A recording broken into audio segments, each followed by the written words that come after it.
अस्सलाम वालेकुम, आप देख रहे हैं GTV न्यूज़। मैं हूं साजिद हसन और मैं हूं रानी सैफुल्ला खान। हेडलाइंस आपने जाने, बुलेटिन का बाकायदा आगाज करेंगे। आगाज में आपको अपडेट करें, नवाज शरीफ और बेनज़ीर ने मुझे पार्टी ज्वाइन करने का कहा। करप्शन के खिलाफ अपनी सियासत का आगाज किया और अलग पार्टी बनाई। वजीर आजम इमरान खान ने इस्लामाबाद में किताब की रोनुमाई तकरीब से खिताब करते हुए कहा कि हर साल 1000 अरब डॉलर गरीब मुल्कों से चोरी होकर अमीर मुल्कों में जाता है।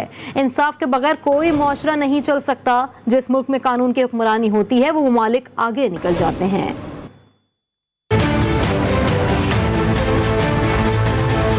उन्होंने मुझे बारी बारी कोशिश की कि मैं उनको ज्वाइन कर दूं, एक पीपल्स पार्टी नून लीग, और दोनों को मैं जानता था। बेनज़ीर मेरे से मेरी दोस्ती थी और नवाज शरीफ को आपको पता है उसको क्रिकेट का ज्यादा शौक था, बाई चांस प्राइम मिनिस्टर बन गया। तो दोनों ने बार बार मुझे ऑफर्स किए, तो मैं तो आया ही उनकी करप्शन के अगेंस्ट था। गरीब मुल्कों से हर साल 1000 अरब डॉलर चोरी होकर अमीर मुल्कों में चला जाता है, मनी लॉन्ड्रिंग होकर। हमारा जो पोटेंशियल पूरा नहीं हुआ, उसकी असल वजह क्या है? उसकी असल वजह ही नाइंसाफी। प्रिविलेज क्लास कहती है कि बाकियों को आप जेल में डाल दें, लेकिन हम जो मर्जी करें, हम कानून के नीचे नहीं हैं, और अगर आप हमें हाथ लाएंगे हम आपकी गवर्नमेंट गिरा दें। ये बेसिक है साहब। तो ये है स्ट्रगल पाकिस्तान। जो भी माशरा ये स्ट्रगल जीतता है वो ऊपर चला जाता है। लेकिन अमीर मुल्क बनता तब है जिसके अंदर रूल ऑफ लॉ होता है, कानून की हुक्मरानी होती है, ताकत की हुक्मरानी नहीं होती।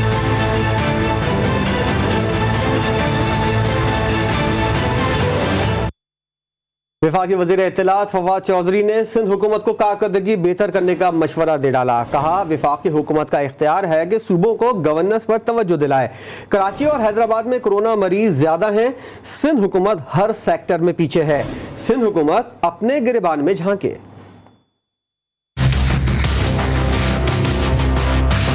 वफाकी हुकूमत के इख्तियारात हैं कि वो सूबों को तवज्जो दिलाएं उनकी गवर्नेंस की तरफ। कराची है, हैदराबाद है, वो वैक्सीनेशन में भी सबसे पीछे हैं और इसलिए सबसे ज़्यादा मसला जो है वो वहाँ पर है। जो सिंध हुकूमत है उसको चाहिए कि वो अपने मामलात के ऊपर नज़र डाले और अपने गिरबान में झांके। पाकिस्तान के अंदर फिगर आती है, हर जो सेक्टर है उसमें सिंध हुकूमत हमें सबसे पीछे मिलती है और हम सिंध हुकूमत को उनकी गवर्नेंस की तरफ जो दिलाते रहते हैं।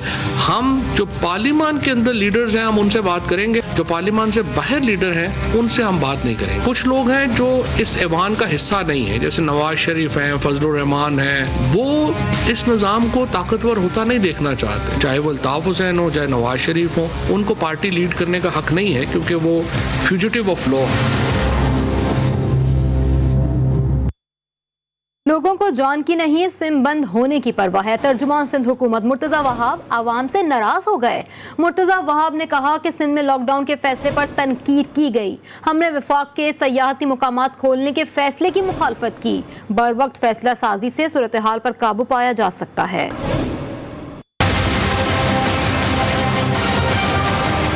लोगों को बदकिस्मती के साथ अपनी जान की परवाह नहीं है, लेकिन अपने डेटा पैकेज की, अपनी सिम की परवाह है। सिर्फ कराची शहर में 1 लाख बंदा बाहर निकल रहा है वैक्सीनेट कराने के लिए, तो रश होगा। सिंध हुकूमत को इस बात का अदराक है कि बहुत बड़े पैमाने पर लोग अब घरों से बाहर निकल रहे हैं वैक्सीन लगवाने के लिए, और लोग हैं जिनको दिक्कत भी होती है, जिनको परेशानी का सामना होता है। उनकी सहूलत के लिए सिंध हुकूमत ने पहले एक एक्सपो सेंटर पे हमारा वैक्सीनेशन सेंटर 24 घंटे काम कर रहा था। अब कराची के हर जिले में 11 मुख्तलिफ मकामात पर 24 घंटे काम करने वाले वैक्सीनेशन सेंटर्स को सिंध हुकूमत ने एस्टैब्लिश किया है। सिंध हुकूमत ने लॉकडाउन लगाने का जो फैसला किया उसको बड़े लोगों ने तनकीद का भी निशाना बनाया। कुछ हमारे सियासी मुनाफिकीन, जिनको मैं कहता हूँ, उन्होंने इसके ऊपर सियासत चमकाने की कोशिश की। जिंदगी रहेगी, सेहत रहेगी तो तमाम बिजनेसेस आप कर सकते हैं, सयाहत को फरोग दे सकते हैं।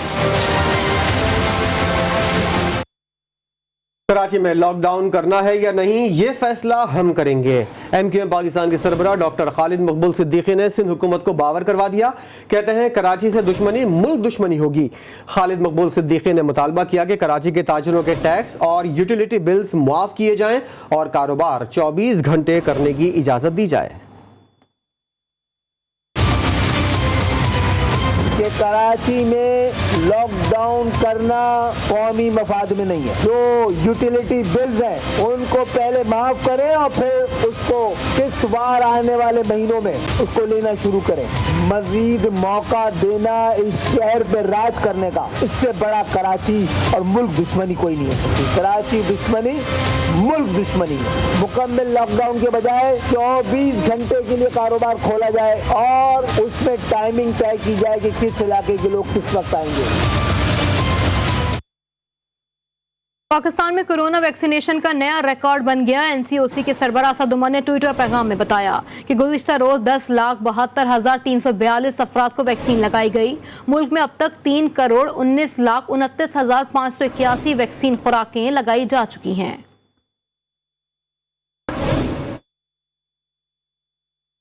IMF ने मिंबर मुमालिक के लिए 650 अरब डॉलर की फंडिंग का ऐलान कर दिया है और ये रकम इंसदादे कोरोना इक़दामात के लिए फराम की जाएगी। पाकिस्तान को भी इस सिलसिले में 2 अरब 80 करोड़ डॉलर मिलने का इम्कान है।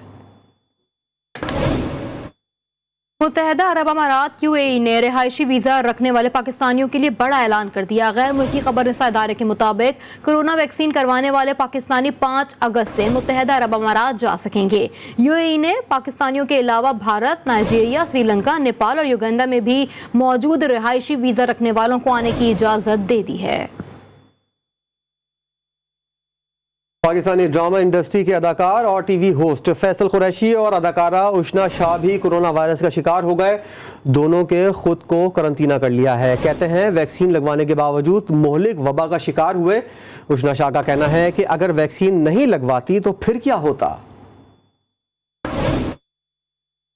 कोरोना वायरस के खिलाफ GTV इंतजामिया का अमली इकदाम। GTV के मरकजी ऑफिस कराची में इंसदाद कोरोना वैक्सीन लगवाई गई है।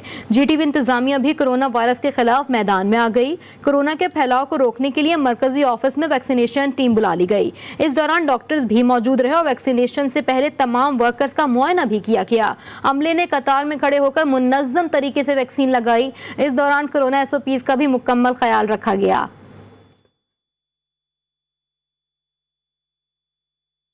कराची में शहरियों को बगैर शनाख्ती कार्ड वैक्सीन लगवाने की इजाज़त मिल गई। वैक्सीनेशन सेंटर्स पर दबाव कम और आवाम को सहूलत देने के लिए सिंध हुकूमत की जानिब से 12 मोबाइल अस्पतालों को वैक्सीनेशन सेंटर में तब्दील करने का फैसला कर लिया गया है।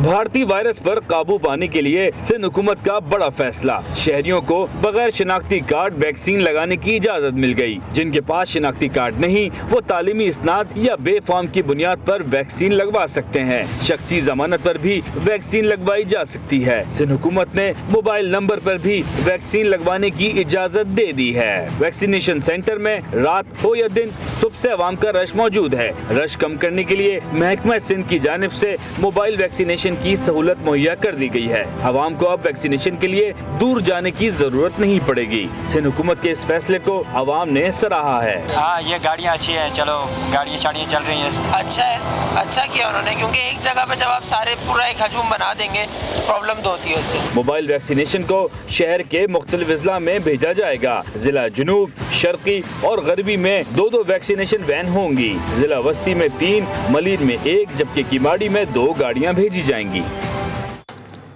वज़ारत दाखिला सिंध ने कराची समेत सूबे भर में मुहर्रमुल हराम के हवाले से ज़ाब्ता अखलाक जारी कर दिया। सूबाई हुकूमत की जानिब से जारी नोटिफिकेशन के मुताबिक ज़ाकिरीन को कोरोना वैक्सीन की 1 डोज लाजमी लगवाना होगी। मजालिस और जुलूस में बुजुर्गों और बच्चों को दाखिले पर भी पाबंदी होगी।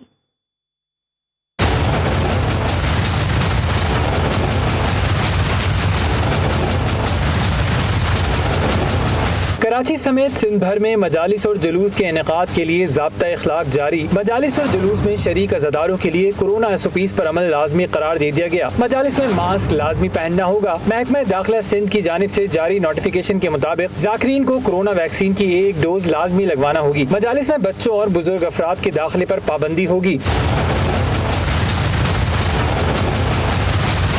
ज़ाकिरीन और उलमाए कराम मजालिस में भी लोगों को घरों पर रहने की तलकीन करें। यकम मुहर्रम से मजालिस की जगहों पर शुरका की कोरोना वैक्सीनेशन भी कराई जाएगी। महकमा दाखिला सिंध की जानिब से जारी नोटिफिकेशन के मुताबिक मजालिस की जगह खुली और कुशादा होनी चाहिए। मजालिस में अज़ादारों को SOPs के तहत 6 फुट का फासला भी बरकरार रखना होगा।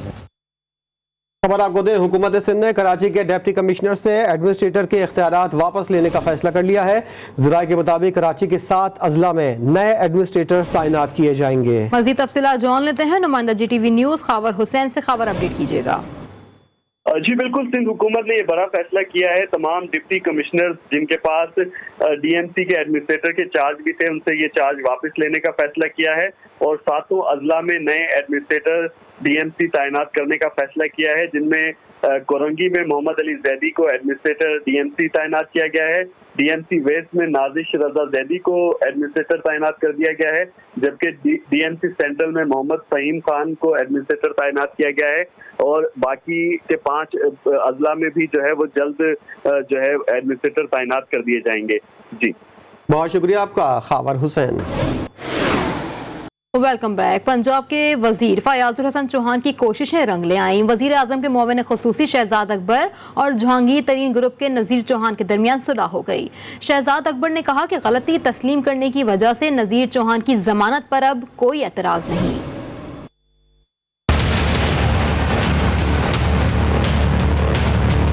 पहले इल्जाम तराशी फिर मुआफी तलाफी। PTI में जहांगीर तरीन ग्रुप के नज़ीर चौहान का सारा भरम एक गिरफ्तारी ने निकाल दिया।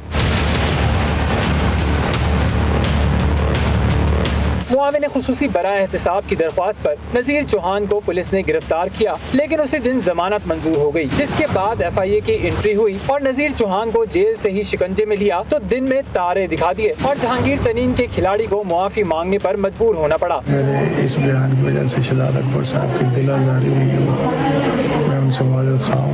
नज़ीर चौहान को गिरफ्तारी के बाद दिल की तकलीफ पर अस्पताल मुंतकिल किया गया, लेकिन घबराहट इतनी कि रिपोर्ट्स नॉर्मल आने के बावजूद अस्पताल में ही रहने पर बजिद रहे। शहजाद अकबर ने आज नज़ीर चौहान को माफ करते हुए सुलहनामा लिख दिया, जिसमें कहा कि नज़ीर चौहान ने गलती तस्लीम कर ली और अब जमानत पर कोई एतराज नहीं। नज़ीर चौहान की दरख्वास्त पर जमानत पर लाहौर की अदालत ने समाअत कल तक मुलतवी करते हुए कहा कि शहजाद अकबर खुदा कर सुलह की तस्दीक करें या अपना नुमाइंदा भेजें। पाकिस्तान तहरीक इंसाफ के अनवारुल हक आज़ाद कश्मीर कानून साज असम्बली के स्पीकर और रियाज गुज्जर डिप्टी स्पीकर मुंतखब हो गए हैं। उनके मुकाबले में फैसल राठौर और निसार अब्बासी को शिकस्त का सामना करना पड़ा। 9 मुंतखब स्पीकर और डिप्टी स्पीकर समेत 53 में से 49 अरकान ने असम्बली की रुकनीत का हलफ उठा लिया।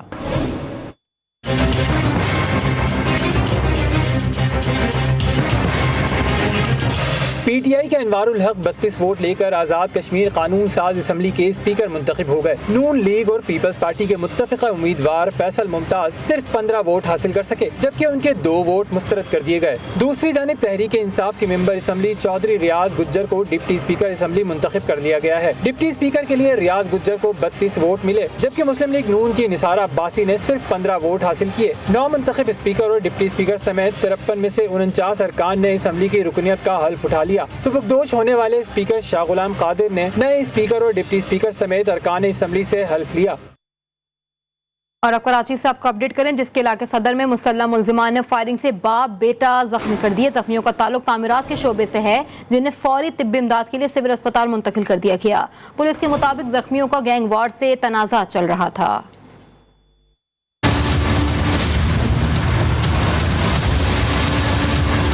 कराची के इलाके सदर रीगल चौक के करीब टारगेट किलिंग का एक और वाकया हुआ है। मुसल्लह अफराद की फायरिंग से बाप और बेटा शदीद जख्मी हो गए। पुलिस के मुताबिक जख्मी शाहरुख और इसके वालिद नदीम ने पुलिस को इब्तिदाई बयान में बताया कि PIB कॉलोनी में गैंगवार ग्रुप के कारिंदों ने 50 लाख रुपए भत्ता मांगा था। जख्मी के मुताबिक इनका अब्दुल जब्बार नामी शख्स से भी रकम का तनाजा था। इस सिलसिले में आज वो अदालत गए थे और वापसी पर 2 मुलजिमान आए और गोलियां मारकर जख्मी कर दिया। पुलिस ने CCTV फुटेज और बयानात की रोशनी में तफ्तीश का आगाज कर दिया। जाए हादसा के इतराफ की फुटेज में तबाह मोटरसाइकिल सवार अफराद को जाते देखा जा सकता है। लाहौर पुलिस हिंजरवाल से मुबैना तौर पर अगवा की गई 4 लड़कियों को तलाश करने में ताहाल नाकाम है। लड़कियां ऑरेंज ट्रेन पर सफर करने की गर्ज से घर से निकली थीं। पुलिस ने जेरे हिरासत रिक्शा ड्राइवर से तफ्तीश मुकम्मल कर ली है।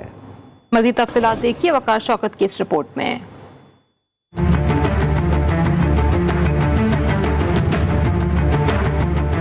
लाहौर के इलाके हंजरवाल की एक ही गली की 4 लड़कियां मुबैना तौर पर अगवा। मोहल्ला नंबर 12 में रिहाइश पजीर लड़कियां 2 दिन पहले घर से निकली थी, जिनका ताहाल सुराग नहीं लगाया जा सका। साड़ियां बच्चियां आईयां नीचे खेडन वास्ते, दोस्त है सन बच्चियां छोटियां छोटियां दोस्त है सन, बस बाहर निकलियां ने खेडन वास्ते, खेडदे खेडदे घर वापस नहीं आईयां। असीं ते कह रहे कि साड़ियां बच्चियां सानू वापस मिल जावन।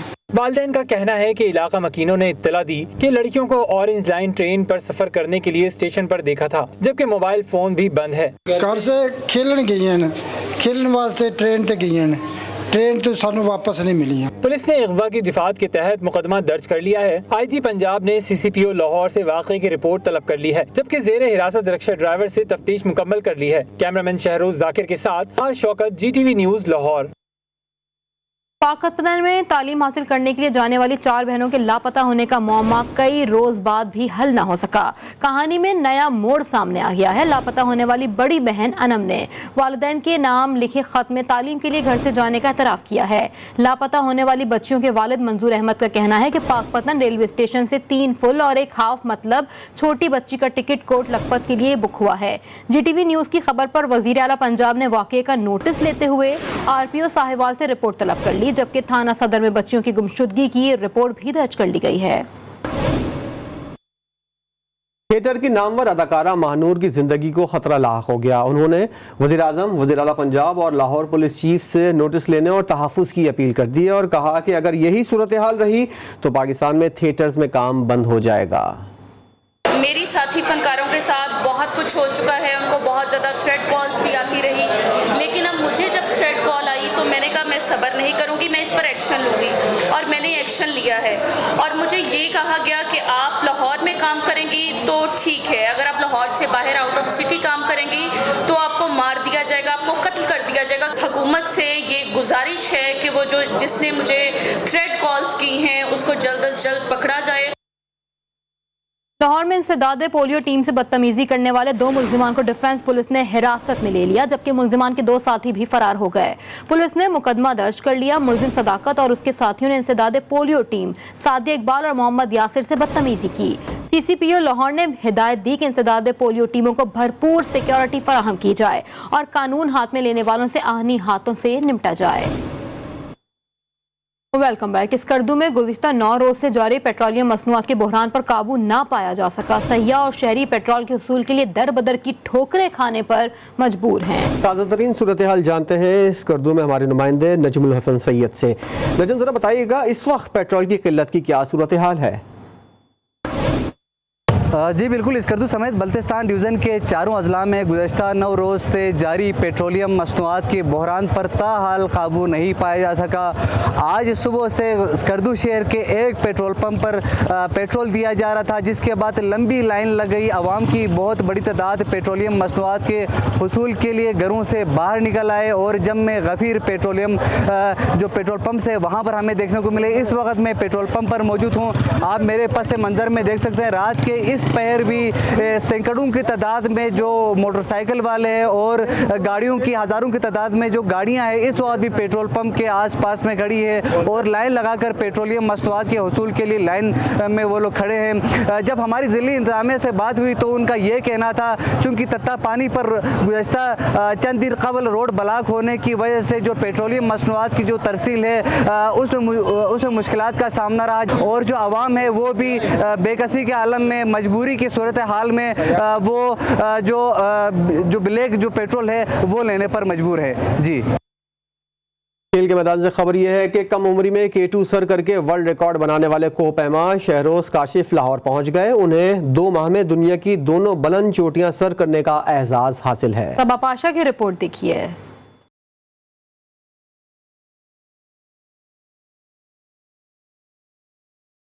दुनिया की बुलंद तरीन चोटी माउंट एवरेस्ट हो या दुनिया की दूसरी बुलंद तरीन चोटी K2, शहरोज काशिफ के हौसले के सामने बुलंदी भी कम पड़ गई। कम उम्री में K2 सर करने का आलमी रिकॉर्ड बनाकर सब्ज हिलाली परचम बुलंद करने वाले शहरोज काशिफ वापस लाहौर पहुंच गए। उन्होंने सिर्फ 2 माह के दौरान दुनिया की बुलंद तरीन दोनों चोटियां सर करने पर वो इंतहाई मसरूर दिखाई दिए। अगर मैं वैसी जर्नली बात करूं एक तो I think K2 was way more difficult because I was without high porter, मेरे पास हाई पोर्टर नहीं था। I was carrying 19 to 20 kg weight जो कि एक हाई पोर्टर उठाता है। तो आई थिंक सो कि मैं उस वक्त जो था वो बिल्कुल all alone, it was only me, और मैंने अल्हम्दुलिल्लाह उस चोटी को सर किया। पाकिस्तान के नौजवान हीरो ने कहा कि पाकिस्तान के मसाइल पर कसूरवार सिर्फ वजीर आज़म नहीं हैं। हम लोग इस चीज़ पे प्राइम मिनिस्टर साहब को ब्लेम नहीं कर सकते हैं, क्योंकि उन्होंने हर चीज़ के लिए जो है वो एक मखसूस डिपार्टमेंट बनाए हुए हैं पहले से ही। अब ये नहीं है कि एक बंदा चोरी करे तो प्राइम मिनिस्टर खुद आके उसको पकड़े, नहीं, उसने एक डिपार्टमेंट उसके लिए बनाया हुआ है। K2 सर करने के बाद लाहौर आमद पर शहरोज काशिफ के अहले खाना ने उनका इस्तकबाल किया। Saba Pasha, GTV news, Lahore. Tokyo Olympics के मेडल टेबल पर चीन की हुक्मरानी अब भी बरकरार है। चीन के एथलीट्स ने 29 तलाई तमगों के साथ पहली पोजीशन मुस्तहकम बनाई है। टोक्यो में चीन, अमेरिका और मेजबान जापान के दरमियान मेडल टेबल पर अव्वल पोजीशन की जंग जारी है। मुकाबलों के 10वें रोज चीन ने 29 गोल्ड, 17 सिल्वर और 16 कांसी के तमगे हासिल करके मजमूई तौर पर 62 तमगों के साथ अव्वल पोजीशन मुस्तहकम बनाई। अमेरिका 64 मेडल के साथ उसके बिल्कुल करीब पहुंच चुका है। अमेरिका ने 22 गोल्ड, 25 सिल्वर और 17 ब्रॉन्ज मेडल्स पर कब्जा जमाए रखा है। मेजबान जापान 23 मेडल्स के साथ तीसरे नंबर पर बराजमान है। मुकामी खिलाड़ियों ने 17 गोल्ड, 6 सिल्वर और 10 ब्रॉन्ज मेडल हासिल किए हैं। और बैनुल-अक़वामी दुनिया से खबर यह है कि अफगान फोर्सेस और तालिबान के दरमियान शदीद झड़पें जारी हैं। अफगान सूबे हेलमंद की दारुल-हुकूमत लश्करगाह में झड़पों के दौरान आम शहरी को भी निशाना बनाया गया और 24 घंटे के दौरान 40 अफराद जान से गए जबकि 100 से ज्यादा जख्मी हुए। हेलमंद के कमांडर ने अफगान शहरियों से लश्करगाह खाली करने की अपील कर दी है ताकि तालिबान के खिलाफ ऑपरेशन का आगाज किया जा सके। इस्लामाबाद में कायद-ए-आज़म पोर्ट्रेट के सामने गैर अखलाकी तस्वीर सोशल मीडिया पर वायरल होने के बाद पुलिस हरकत में आते हुए मुकदमा दर्ज कर लिया। थोना कोराल में भी मुकामी शहरी की मुद्दत में मुकदमा मौक़िफ़ इख्तियार किया गया कि कायद-ए-आज़म पोर्ट्रेट के सामने नीम बुरहना तस्वीर से उनके जज्बात मजरूह हुए हैं। सऊदी अरब में तारीखी खजूर मेला सज गया जिसमें मुख्तलिफ अक़साम की खजूरें लाई गई। मेले में कोरोना SOPs के तहत 4000 अफराद शिरकत कर रहे हैं। सऊदी अरब के इलाके बरेदा में सजने वाले तारीखी खजूर मेले में मदीना मुनव्वरा, अल-क़सीम, बरेदा, रियास रीजन से खजूरों के बागात किए व्यापारी मुख्तलिफ अक़साम की खजूरें लेकर पहुंचे। जहाँ कोरोना वायरस के SOPs के तहत 4000 अफराद मेले में शिरकत कर रहे हैं और मुख्तलिफ अक़साम की खजूरें खरीद रहे हैं। बरेदा खजूर मेला 1 माह जारी रहेगा। एक ब्रेक के बाद हाजिर होंगे हेडलाइंस के साथ। देखते रहिए GTV न्यूज़।